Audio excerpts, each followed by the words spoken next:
All right, hey guys. So today, I'm going to be just spilling out my thoughts around specifically chronic tendinopathy, or otherwise you could think of it as tendonitis. Sort of same thing we're talking about here. Um, my name is John, and I am a licensed physiotherapist in Australia. So that's a little bit about my background. I did my Bachelor of Sports Science first, and then got into physio after. So I have a passion in human movement, sport, things like that, and that's why I sort of studied that, and eventually got into physio. Just a little bit about my background as well. I grew up. I did track and field. I was pretty good at that, and then sort of like when I got into uni, I just like got into basketball and things like that. But ultimately, I just love, I love sport and performance.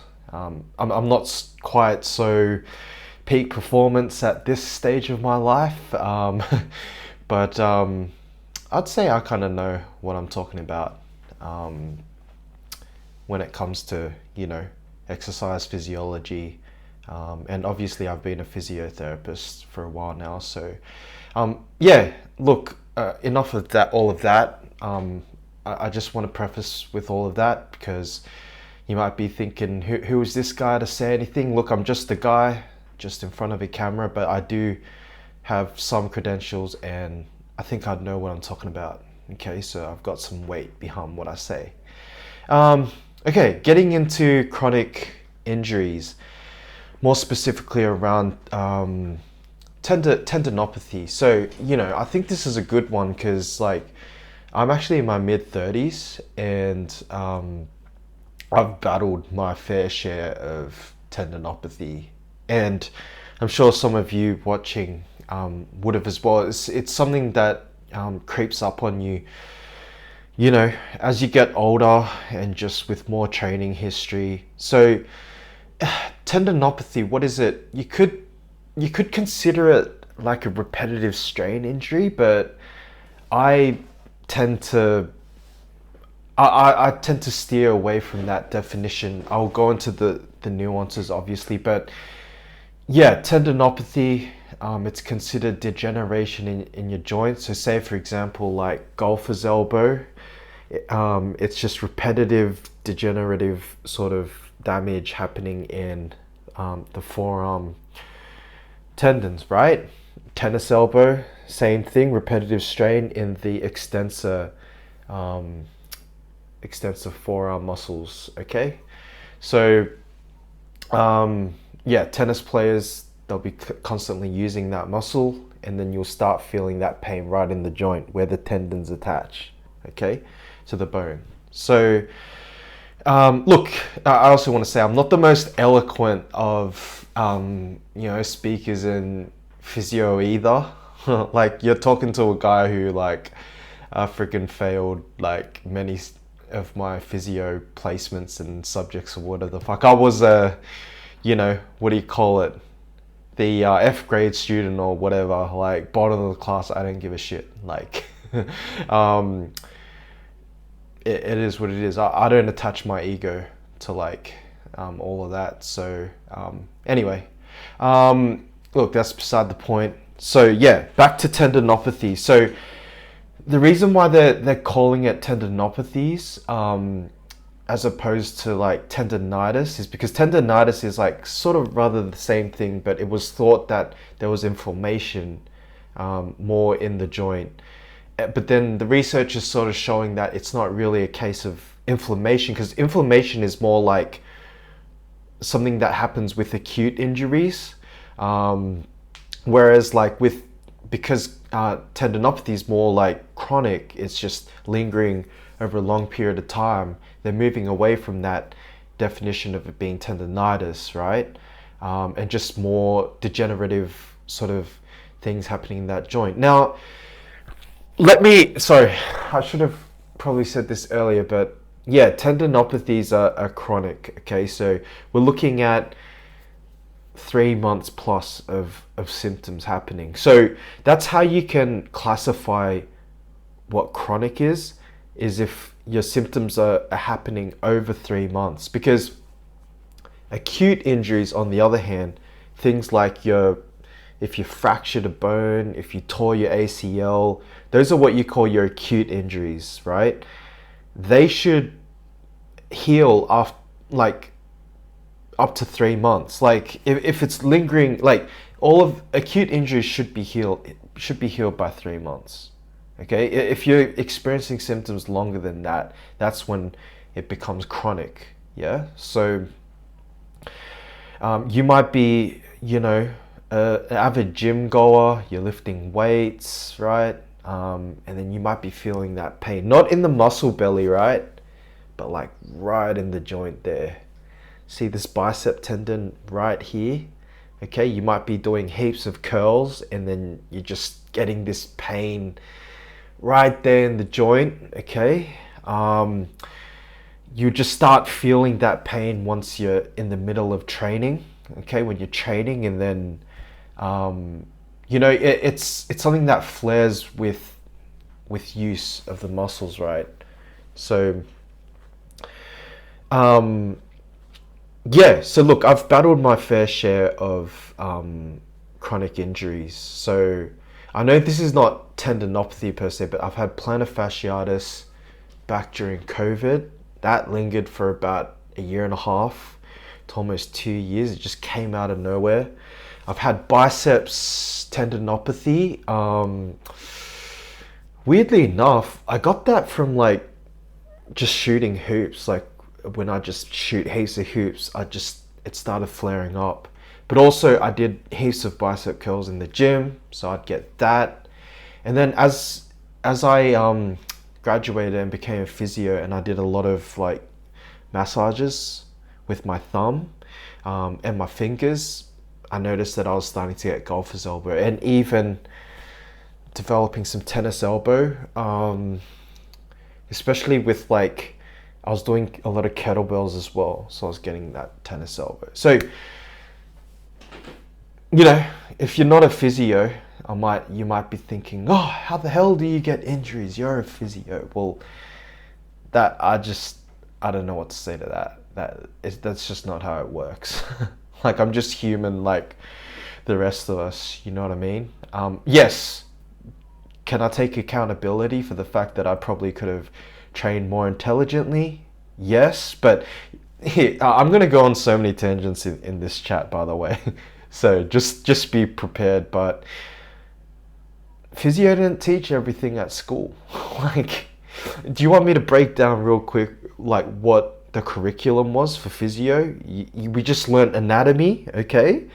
All stuff that you can just learn online, but obviously in a university course you're just going to go more in depth. But basically anatomy and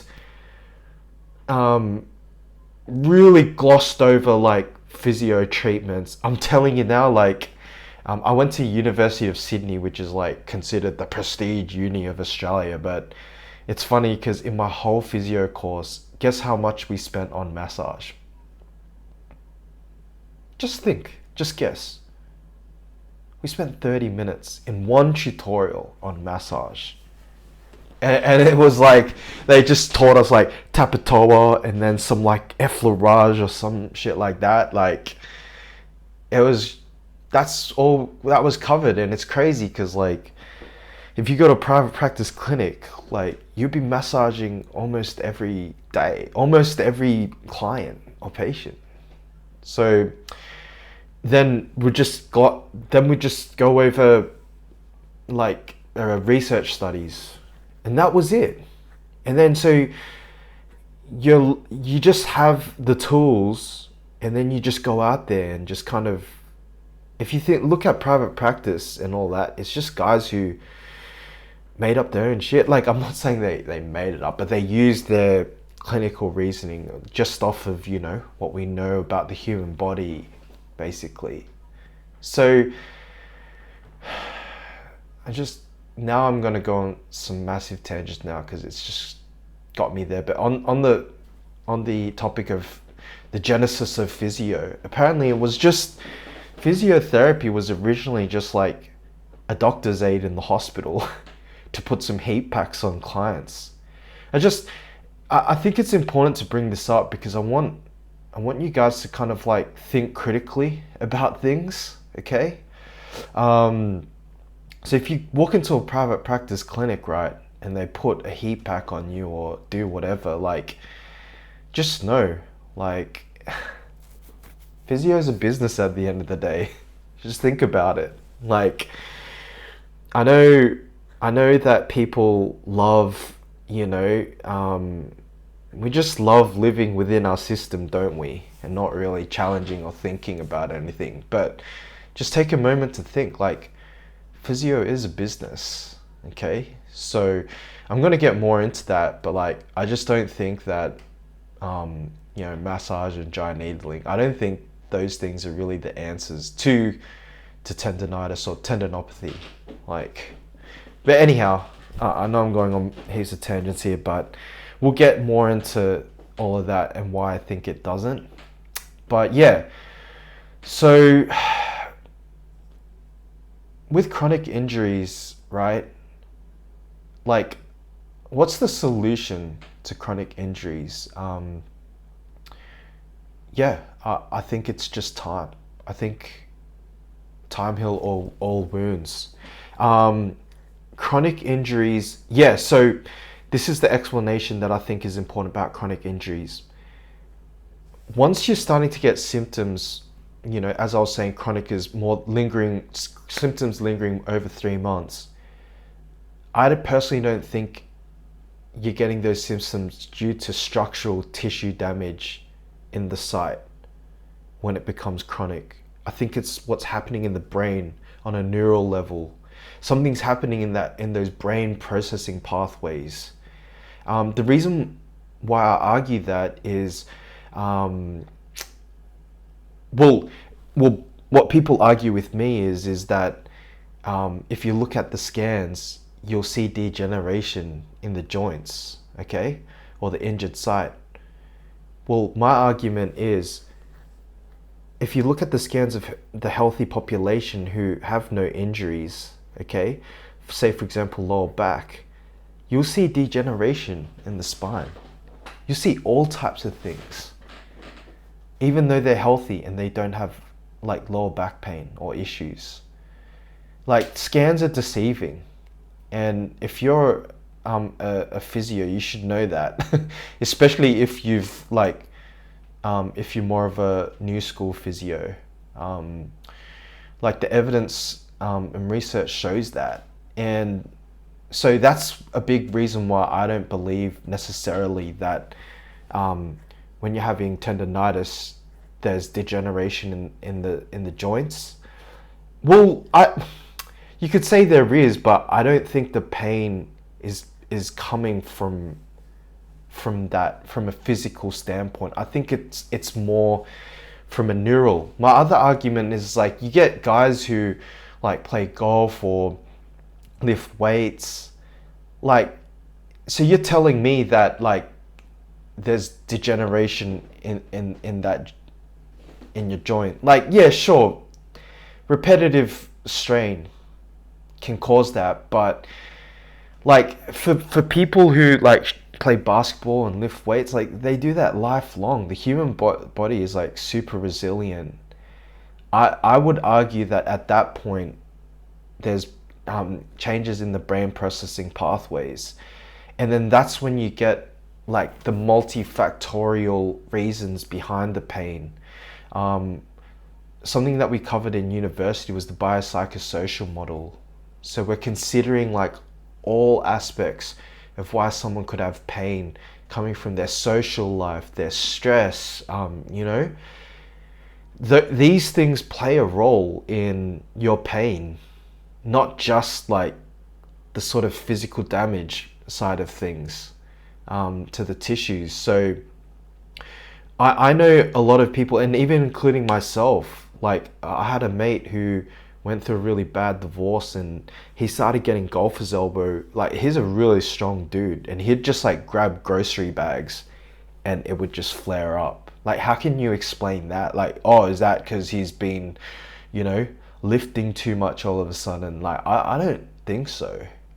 Like, I think the body has a way of expressing itself to cope with pain and stress, like mental pain and stress.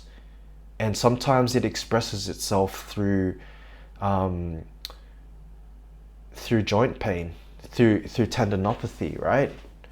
I think this is my theory, is like, you could have had that repetitive strain initially, right? So maybe you did too much too soon in regards to, you know, like if I go back to the bicep curl example, the bicep tendinopathy example, like maybe you've pushed it a bit too hard too soon in the gym, and you've initially gotten those sort of symptoms within the joint. But I think when it becomes persistent, it's not so much degeneration at that point. It's just more, like I said, something's happening in the brain processing pathways. And this is like things that the answers aren't fully there. Like, there's still way more extensive research to be had around all of this. Now, going on to the topic of what I was saying before about massages and dry needling. Me personally, I don't think they're the answer. They make you feel temporarily good, but I don't think it's healing it, because like I said, it's not a physical structural damage that's happening. So how can you fix it with the physical approach? Okay. Also, to add to that, like when I studied at university, there was so much studies that showed like minimal effect with massages and dry needling. Now you got to I know there's a lot to studies. Obviously the studies are showing if the effect on the main physio outcomes, which is like strength, range of movement, mobility. Pain is such a tough one to measure because it's so subjective. Like, there's nothing to objectively measure pain. Like, you might need Elon Musk might have to create something that can just monitor the brain's signaling pathways to objectively gather how much pain they're in. But so far, and I mean, correct me if I'm wrong about this, but I think so far we're just really going off a subjective pain scale here. So, you know, people like, the client will report their pains on a subjective, like the VAS scale, right? Pain out of 1 out of 10, 10 being the most excruciating pain ever. And so in the sense of, you know, the main ones like strength and range of movement, we're not seeing massage really move the needle all that much. Okay. Now people report a great improvement in pain with, you know, massage, and I think there's a scientific explanation to that. If you bang your head on the wall, you actually reflexively rub your head, right? That's actually like an inbuilt mechanism in the body, because touch actually inhibits the pain pathways, right? The touch proprioception, the touch receptors. And so, like, I do think massage can, like, soothe the pain pathways, okay? But like I said, I think it's temporary, more or less. How many people do you see go to physio to get a massage, but they've still got their symptoms, right? Now, you might say to me, oh no, I swear it did made a difference and I was healed. Well, it's the argument of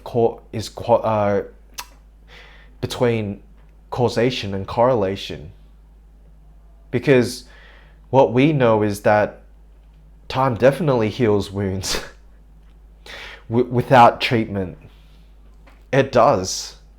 Like, and so did the massage really, you know, steer that healing? Maybe it sped it. We don't really know. Like, I mean, I do get massages myself, okay, for my joint pain. Like, I do think it helps. I just don't see it as like the cure, if that makes sense. I believe the ultimate cure for tendinopathy is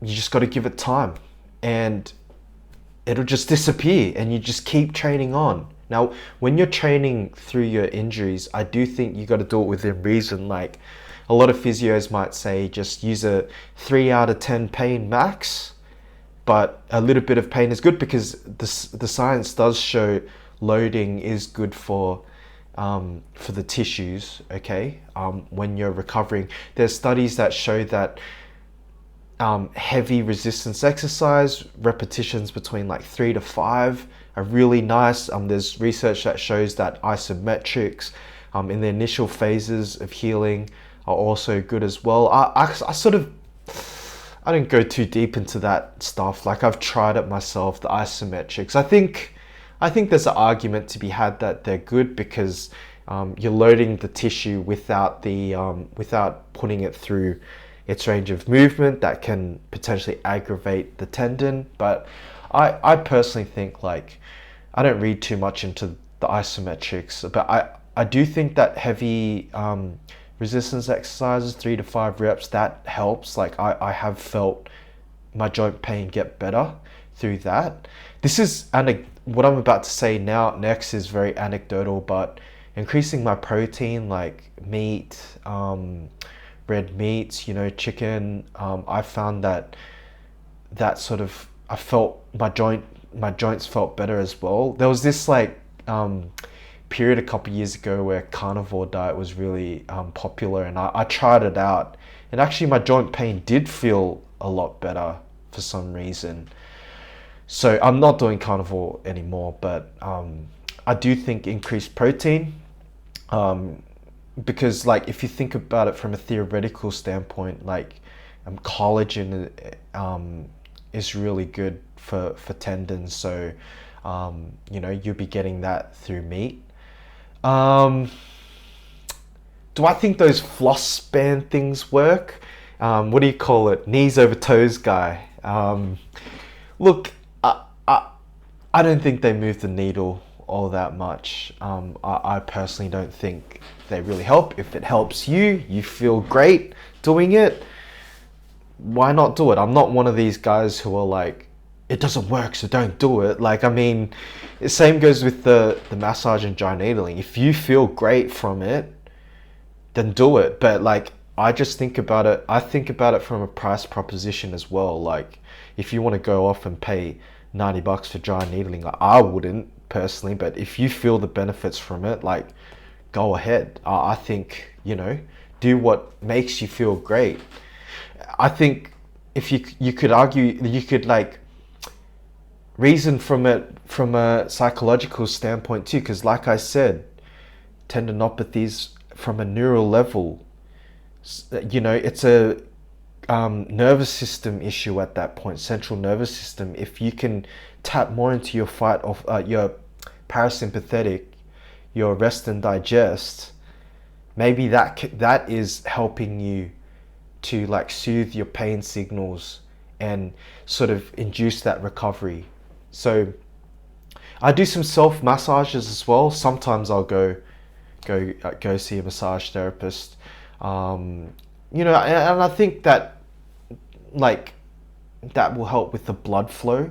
The tendons are notorious to have very limited blood flow. It's tough to get the blood flow in there. That's another reason why the floss band is thought to be helpful, to help that blood flow in that joint. But yeah, so those are some of the things. I think monitoring your training load could be another one. Like, obviously, I did argue that I don't think it's physical damage at that point when it becomes chronic, but I still think it makes sense to play around with your exercise volume and intensity, like see what you respond to. Obviously, like if you back off the load, that's thought to be a good idea. And look, I'll get to that. I do think that overdoing it can sort of put strain on the joints. Okay, so okay, now you might be thinking, now you're just going back and contradicting yourself. And look, I'm open to that as well. I think it could be a confluence of both, really, like neural and physical tissue damage. But it's a tough one. I'm always trying to, because I've been battling like Achilles tendinopathy for like the past 2 years. It's just something that um, has just lingered around for a while. Okay, so anyway, the last thing I'd say is just like it's really helpful just to have everything else dialed in, like your sleep, your diet, and I feel like those things like have really helped as well with tendon type issues. I'm just gonna finish off by talking a bit about our modern day exercise culture and like resistance training. I'm gonna start off by saying I started coming across some really interesting work. Phil Maffetone, okay. I think he had some really interesting ideas around like training. Actually, I first came across this recommended by Hunter McIntyre, the Hyrox champion guy, if you know him. And when I like read this guy's work, I was like, how in the hell did like Hunter McIntyre recommend this guy? Like this guy is literally advising people to like walk.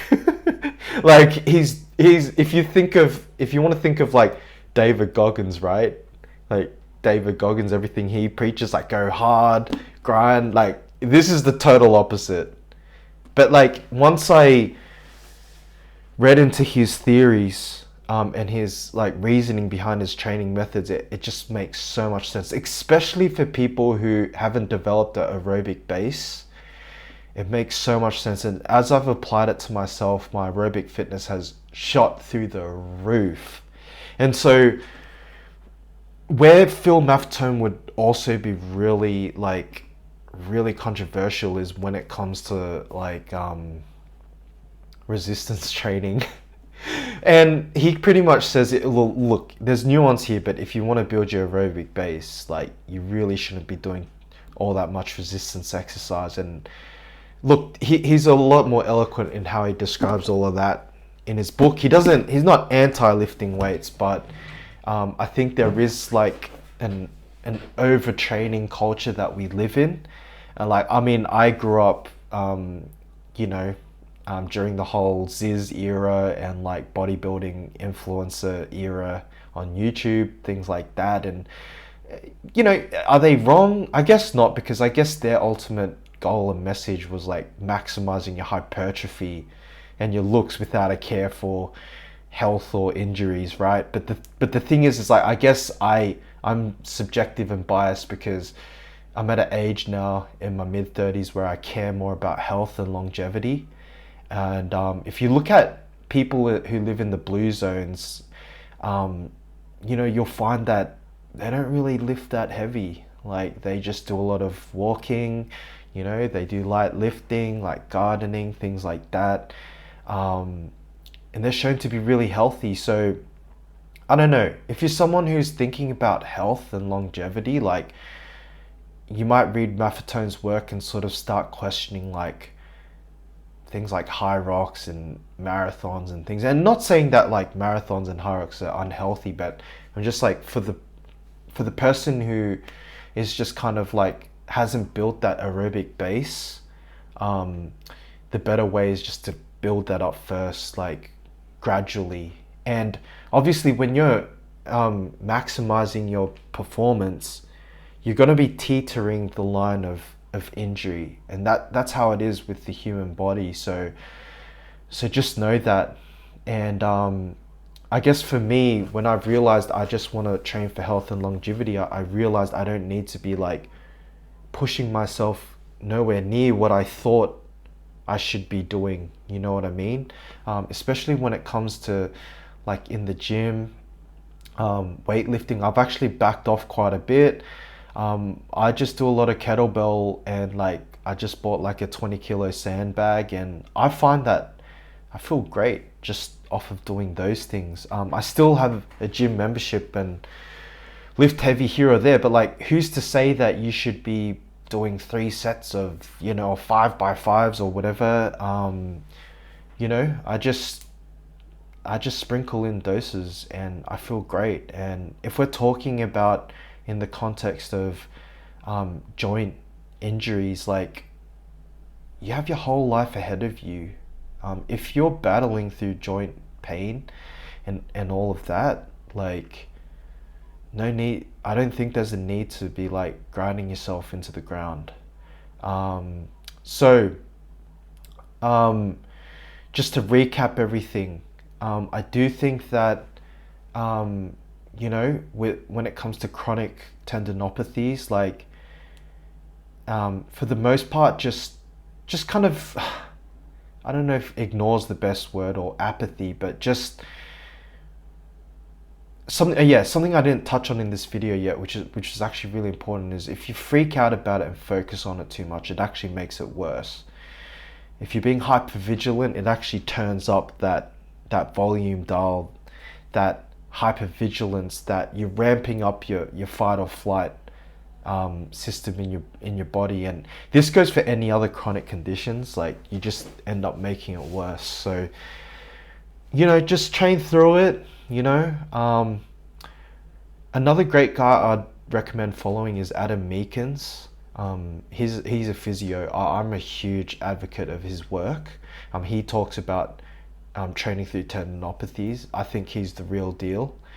You know, if you believe in, oh, dry needling and massage is gonna fix it, seeing a physio, all power to you, man.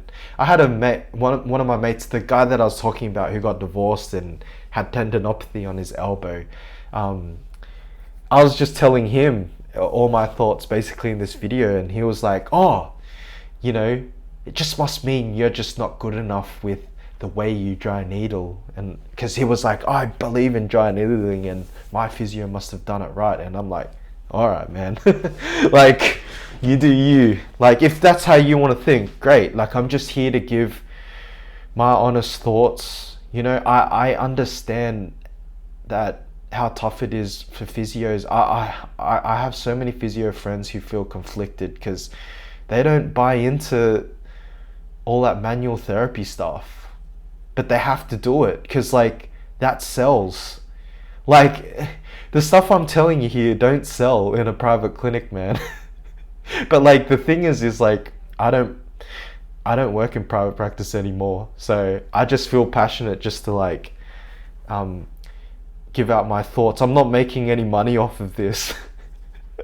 Like in fact, like I'm actually going into another industry. I do have physio clients on the side, like I'm in disability and aged care, and I think, you know, they benefit from some physio, but like when it comes to private practice, man, like it's a tough sell, man. Like the stuff I'm saying here, that's not really gonna sell in private practice, but hey, like I'm just trying to be real with you. And if you've taken something out of this and you feel like you can apply it to, you know, with your current tendinopathy issues, great. That's great. That's why I made this video.